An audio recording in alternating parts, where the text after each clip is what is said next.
Is it possible to get a good IELTS score with self-study, or do I need a special coaching for it? Who are the people who need to get a special coaching for IELTS, or who do not? And most of all, how much did I score in my first attempt in IELTS? So if you want to know that, stay tuned for it.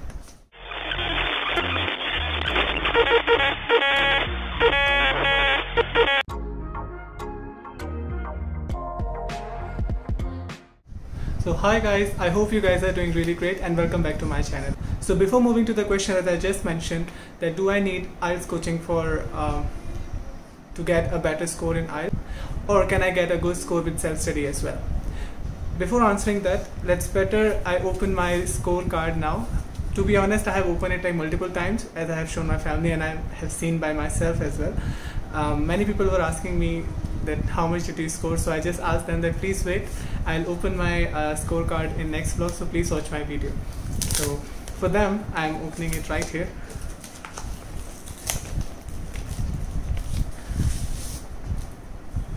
So in this you get two sheets. In one sheet you are having in one sheet you are getting all the information regarding how you can apply for evaluation if you are not satisfied with the marks that you have got. However, it will cost you 9,000 Indian rupees, but the full fee will be refunded if the score is changed to a higher band score. If it gets lower, then it will not be refunded as well. So it's your call whether to go with that or not. And if you want to apply for additional TRF copies, TRF is test report form. So if you want to apply for it, so how you can do that, all the information I mentioned in it, and how you can add an institution or an organization so that British Council or IDB can send your score directly to them. That information is also given in this. So this is your first sheet that you get. I mean, this my personal information is also there, so that's why I'm not showing right here. Other than that, then you get your scorecard like this. Behind of the scorecard, you're having all the bands that you get, like 9 to 0. You do not get 10 score. In English, you never get full marks.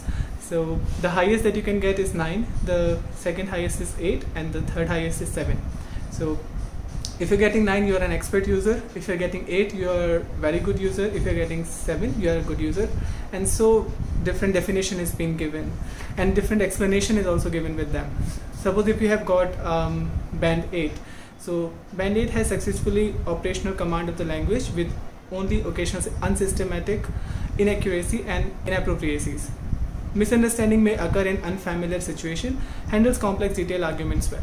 So that is band 8. And similarly, all the explanation is given for all the bands. So in any case, if you have got band O or band 0, that means that you have not appeared for the exam. You never get 0 marks in any band, I think. So there is no accessible information provided. That is the explanation that is given here. So now comes the main part. How much did I score in IELTS? So all the information that is given here, apart from bands detail, you are having your center number, your test date mentioned, your candidate number, your candidate details, which include family name, first name, and candidate ID, which is your passport number again, your date of birth, your gender, your scheme code, which is whether a private candidate or I don't know what is the other category for it, so you just check it out. Then your nationality, which is India, and your first language, in my case, which is Hindi. Then here comes your test results, which include listening, reading, writing, and speaking, all the respective bands, and your overall bands. Then there is a column for administrator comments, and then certain stamps, few stamps, center stamp and validation stamp. And it also includes the validity period of your report card, which is 2 years in IELTS for now.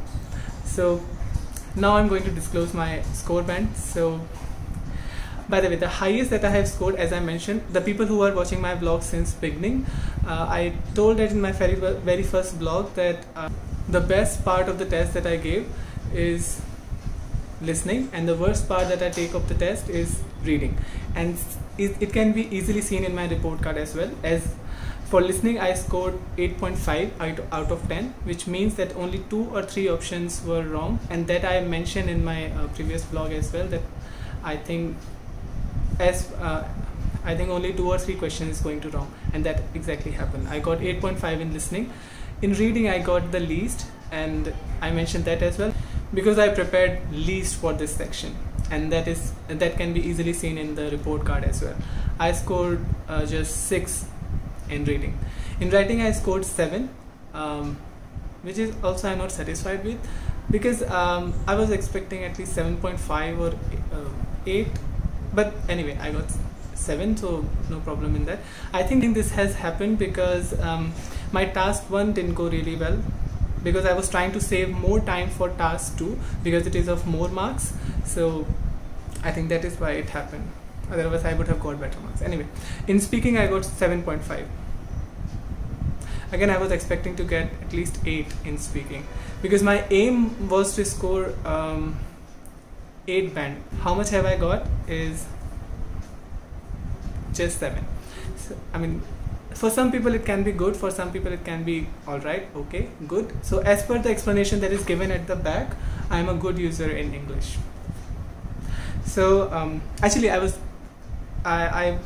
it is not the desirable score that I wanted. I wanted to have 8, but due to some lack of practice in reading section, if in my reading section I would have scored a 7 or 7.5, there are chances that my score, I would have got my desirable score, but it's alright. There is always this glitch that you get. By the way, in your report card you're also having a photograph which is clicked on the day of test, which I mentioned in my previous vlog, or previous to previous, or last to last. Yeah, you got it. So other than that, let's encounter those questions that I asked, like is it really important to go for a coaching, or you can do self-study for your IELTS? See, there are certain criteria that I have realized. The people who need to go for a coaching and the people who do not need to go for a coaching, they can easily do self-study for the test. So first we'll discuss about the people who should go for a coaching. So who are these people? It is my personal opinion. I have not read it somewhere.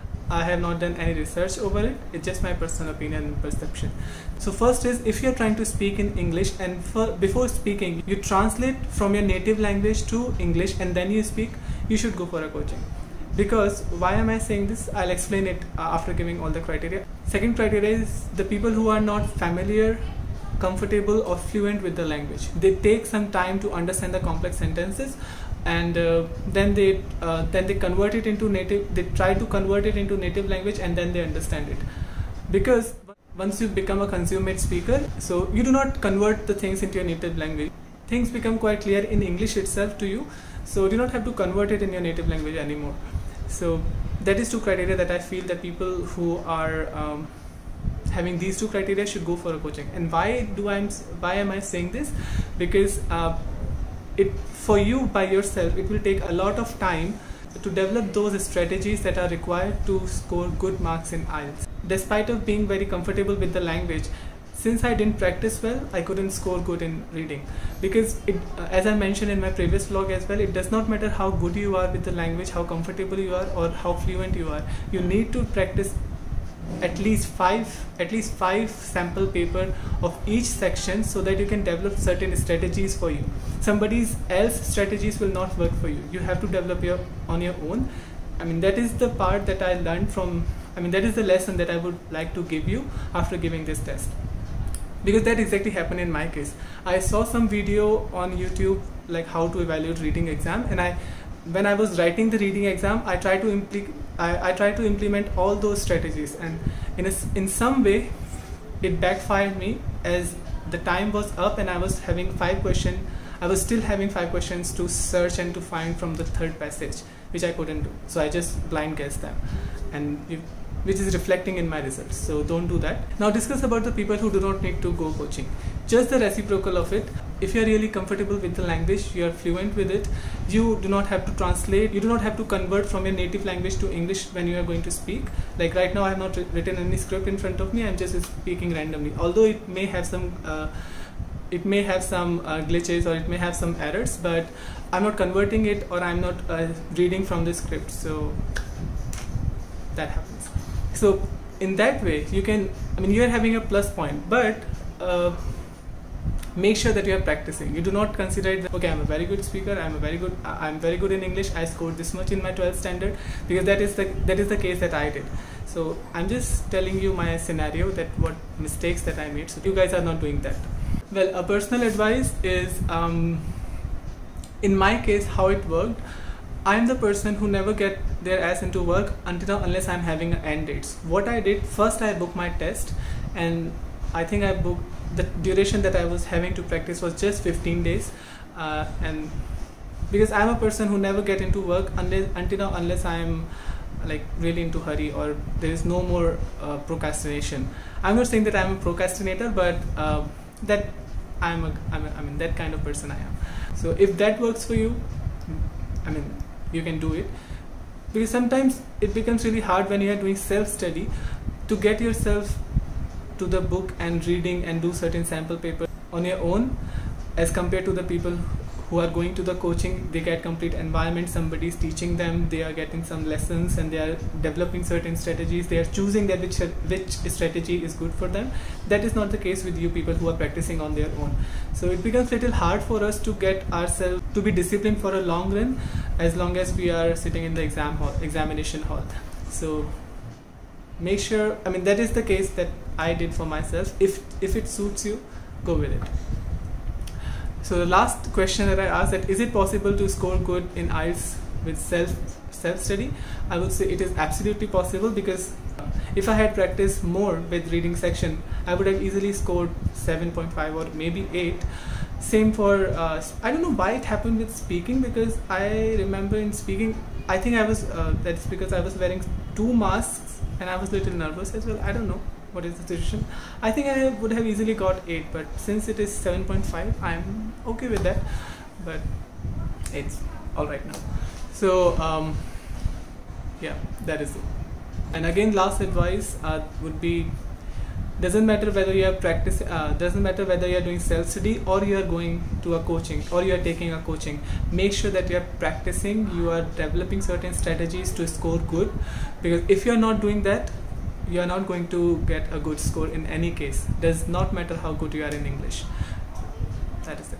So here is my score, here is my personal advices and opinion, and that is it. In next vlog, I'm going to show, I think, how to book IELTS exam with IDP now, because my previous vlog got obsolete now, so it doesn't matter anymore. I'll record it again.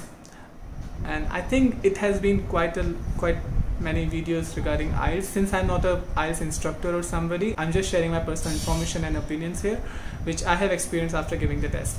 So I think I'll stop it after 2 or 3 more vlogs about it. So you will have to bear it, but I'm really grateful for everybody's love and support.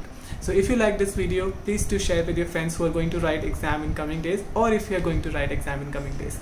Do like, subscribe to my channel, and don't forget to click on bell icon so you don't miss any new updates. So thank you so much. Have a great day.